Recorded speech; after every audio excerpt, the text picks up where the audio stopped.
یہ ویڈیو پہلے ہی جنگ عظیم میں لڑی گئی کیمبرے کی لڑائی کے بارے میں ہے۔ یہ برطانوی اور جرمن افواج کے درمیان لڑی گئی تھی جس میں پہلی بار ٹینک کارآمد ثابت ہوئے تھے۔ لیکن کیا برطانوی اور جرمن افواج کے درمیان ایسی لڑائی جس نے دونوں فریقین کو بھاری نقصان پہنچایا نے واقعی جنگوں کا رخ جدت کی طرف موڑ دیا؟ لیفٹیننٹ کیپٹن الفریڈ برسکو اس جنگ کی تباہ کاریوں کو یاد کرتے ہیں جو اس جنگ میں اپنے ٹینک کے اندر بیٹھے شریک تھے جب یہ اچانک خوفناک شدت اختیار کر گئی۔ ایک دم اچانک ایک خوفناک دہاڑ سنائی دی اور ان کا ٹینک سر سے پاؤں تک لرز گیا۔ میں نے ٹینک کے دائیں حصے کو ہوا میں اڑتے دیکھا۔ ہمارے ٹینک کا دایاں حصہ تباہ ہو گیا تھا۔ اگر وہ آخری گولہ ہمارے ٹینک کے مزید 2 فٹ قریب گرتا تو میں اور میرے ساتھ موجود افسر یقینی طور پر اس دن مر جاتے۔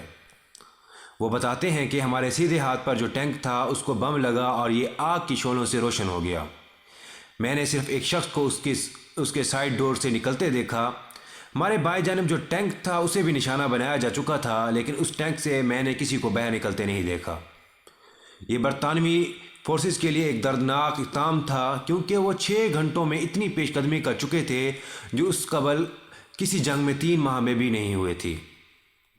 20 نومبر کو کئی ماہ کی پلاننگ کے بعد دنیا کی سب سے بڑی ٹینک فوج جس میں 480 ٹینک شامل تھے اس نے جرمنی کے سب سے طاقتور مورچے میں بمباری کر کے 7 میل چوڑا اور 4 میل گہرا گڑھا پیدا کر دیا تھا۔ یہ جگہ فرانس کے قصبے کیمبرے کے پاس تھی اور بیلجیم کی سرحد سے صرف 25 میل دور تھی۔ امپیریل وار میوزیم میں کلیکشن ڈپارٹمنٹ کے ہیڈ برائن ہیمڈ کہتے ہیں کہ یہ ایک زبردست کامیابی تھی۔ جب سے جنگ شروع ہوئی تب سے لے کر اس دن تک چرچ کی گھنٹی نہیں بجی تھی۔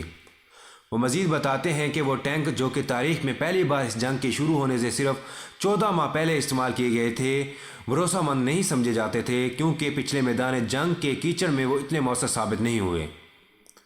انہیں جنگ زدہ علاقوں میں چلانا آسان نہیں تھا۔ ٹینک کور کے لیفٹیننٹ کینتھ واٹن جنگ کی تفصیل کے بارے میں لکھتے ہیں، ٹینک کے اندر 8 سلنڈر ہونے کی وجہ سے آواز بہت زیادہ تھی۔ اس کے ساتھ 2 عدد 6 پاؤنڈ کی بندوقیں بھی تیزی سے چل رہی تھیں۔ میں مشین گن سے بار بار ڈرم خالی کر رہا تھا۔ مجھے ڈرائیور کو کوئی بھی آرڈر دینا ہوتا مجھے اس کے کان میں چیخ کر کہنا پڑتا۔ باقی سب کچھ ہم اشاروں میں ایک دوسرے سے کہہ رہے ہوتے تھے، لیکن یہ جنگ مختلف تھی۔ ڈاکٹر ہیمڈ کہتے ہیں کہ اس جنگ میں اصل چیز حیرت کا عنصر ہے اور پورا ہفتہ گولہ باری نہیں ہوئی۔ یہ ہر چیز کو راز میں رکھا گیا تھا اور یہ مکمل حکمت عملی کے ساتھ کیا گیا۔ ٹینک، پیادے، توپ خانے اور جہازوں کے اپنے اپنے کردار تھے۔ ٹینکوں کی مدد کے لیے انہیں 1000 توپوں اور 1,10,000 پیادوں کی طاقت دی گئی۔ اس کے ساتھ 300 جہاز بھی ان کی مدد کے لیے مختص کیے گئے تھے۔ 50 فٹ موٹی تاریں جنہیں روایتی حملے کے دوران کاٹنے میں کئی ہفتے لگ جاتے ٹینکوں نے چکنا چور کر دیے تھے۔ ہر کونے سے اسلحہ اور فوج نکل رہی تھی۔ جرمن افواج پریشان ہو گئی تھیں اور پیش قدمی کرتے ہوئے فوجوں نے اسے نہایت ہی آسان عمل بنا دیا تھا۔ فوج کے کمانڈر اس سے بہت خوش تھے۔ اپنے یادداشت میں رائل فیلڈ آرٹلری کے میجر رچرڈ لکھتے ہیں کہ وہ پہلا دن بہت ہی یادگار تھا۔ ہمیں پہلی بار جیتنے کا احساس ہوا، لیکن لڑائی اب بھی خوفناک انداز میں جاری تھی اور خندقوں میں چھپے میجر ولیم مرسن بتاتے ہیں کہ خندقوں میں جو لکڑی لگی تھی وہ خون کی وجہ سے سرخ ہو گئی تھی۔ 15 سے 20 مردے جرمن فوج اس طرح بکھرے پڑے تھے جیسے نشے میں دھت افراد پڑے ہوتے ہیں۔ ایک سپاہی جس پر اس جگہ کی ذمہ داری تھی ہمیں خندق سے باہر ملنے آیا اور وہ سگار پی رہا تھا، لیکن کئی ماہ کی پلاننگ کے نتیجے میں انہیں حیران کر دینے والے حملے کے بعد جو برتری حاصل کی گئی اسے جاری نہ رکھ سکا۔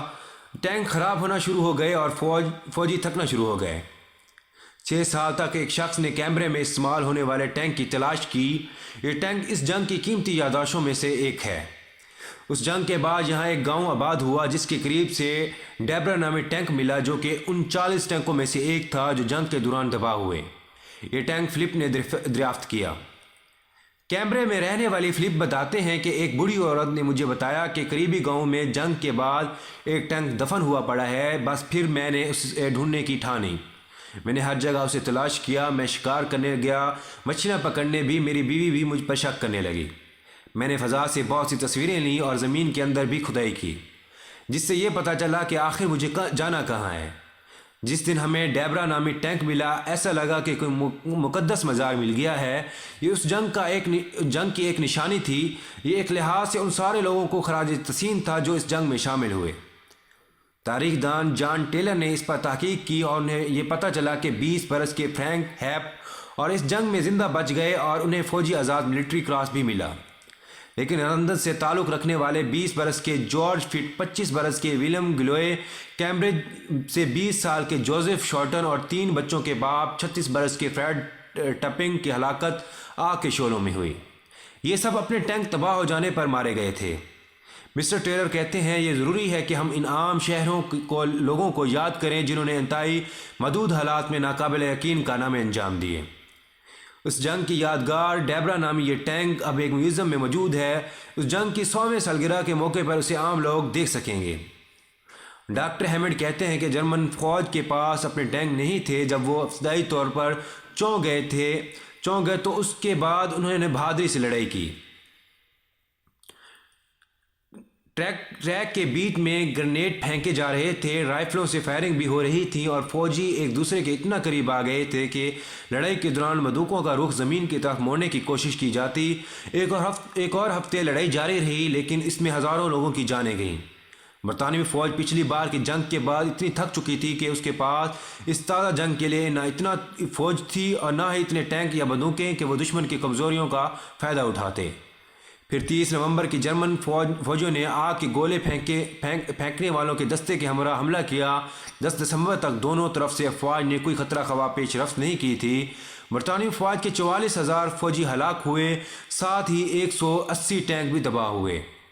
جرمن فوج کو بھی تقریباً اتنا ہی نقصان ہوا تھا، تو کیا اس تاریخی جنگ کا کچھ فائدہ نہ ہوا؟